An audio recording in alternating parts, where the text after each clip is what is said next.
आता आपण बघितलं की मलाशयाचा कॅन्सर म्हणजेच रेक्टल कॅन्सर.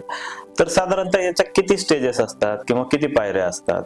जर आपण बघितलं तर कुठलाही कॅन्सर आपण हा नेहमी 4 स्टेजेस मध्ये विभाग करतो, कारण त्याची ट्रीटमेंट जी असते ती त्या पद्धतीने होते.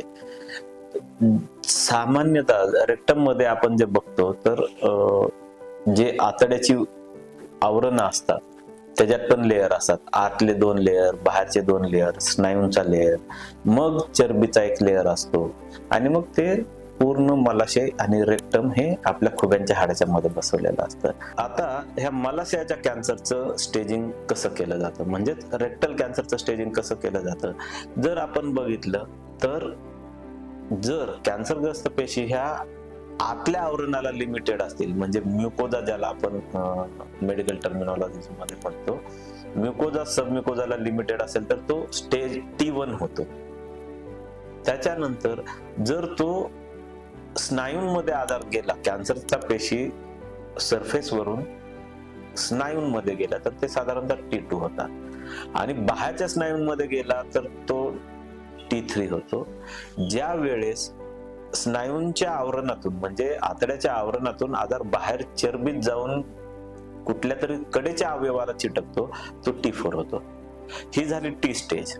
आता दुसरं काय असतं की कुठलाही कॅन्सर हा जवळपासच्या गंडमाच्या गाठीत, म्हणजे ज्याला की आपण मेडिकल टर्मिनॉलॉजी मध्ये लिम्फ नोड म्हणतो, लिम्फ नोड मध्ये पसरला.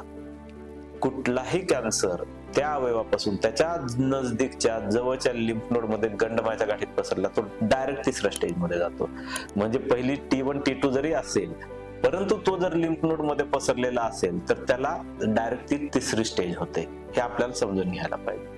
आणि ज्या वेळेस ह्या मलाशयाचे कॅन्सर रक्ताभिसरणातून लिव्हर मध्ये पसरतोय किंवा लंग्स मध्ये पसरतोय किंवा हाडांमध्ये पसरतोय किंवा एकाच वेळेस लिव्हर, लंग, हाडांमध्ये सगळीकडे शरीरात जर पसरला तर त्याला स्टेज 4 म्हणतात. आता ह्या स्टेज 4 मध्ये पर्यंत आपण डिव्हिजन करतो. फक्त लिव्हरला लिमिटेड जरी आजार असेल, मलाशयाचा कॅन्सर आहे परंतु तो फक्त लिव्हरलाच लिमिटेड आहे आणि लिव्हर मध्येही असाच आहे की जो ऑपरेशन करून काढू शकतो, तरीही तो 4थ्या स्टेज मध्ये पूर्ण बरा होऊ शकतो. म्हणजे ह्याला बऱ्याच वेळा आम्ही ऑलिगोमेटास्टॅटिक डिसीज म्हणतो मेडिकल टर्मिनॉलॉजी मध्ये. ऍक्च्युअली हे स्टेजिंग का केलेलं आहे तर स्टेजिंगचे आपल्याला 2 फायदे असतात. एक तर ओव्हरऑल त्या पेशंटच्या शरीरात किती आजार आहे आणि आपण त्याला काय ट्रीटमेंट प्लॅन करायला पाहिजे.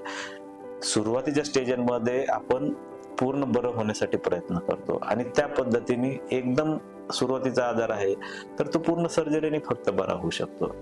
जर का रेक्टम मध्ये आजार आहे पण तो लोकली ऍडव्हान्स आहे, म्हणजे की चरबीत पसरलेला आहे, आतड्यातून बाहेर आलेला आहे किंवा गंडमाच्या गाठीत आजार पसरलेला आहे, तर अशा ह्याच्यात फक्त सर्जरी करून चालत नाही आपल्याला, तर तिथं आपल्याला किमोथेरपी प्लस रेडिएशन द्यावं लागतं जेणेकरून आजार बारीक होऊ शकेल. सर्व शरीरात जर आजार पसरला असेल तर आपल्याला पेशंटला इम्युनोथेरपी, टार्गेटेड थेरपी अशी ट्रीटमेंट द्यावी लागते.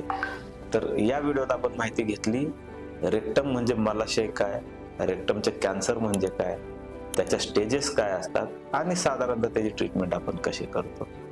रेक्टल कॅन्सर विषयी आपल्याला अजून काही अडचणी असतील निश्चित कमेंट बॉक्स मध्ये आपण कमेंट करा, आपले प्रश्न विचारा. आम्ही तुमच्या प्रश्नांना डेफिनेटली उत्तर देऊ. धन्यवाद.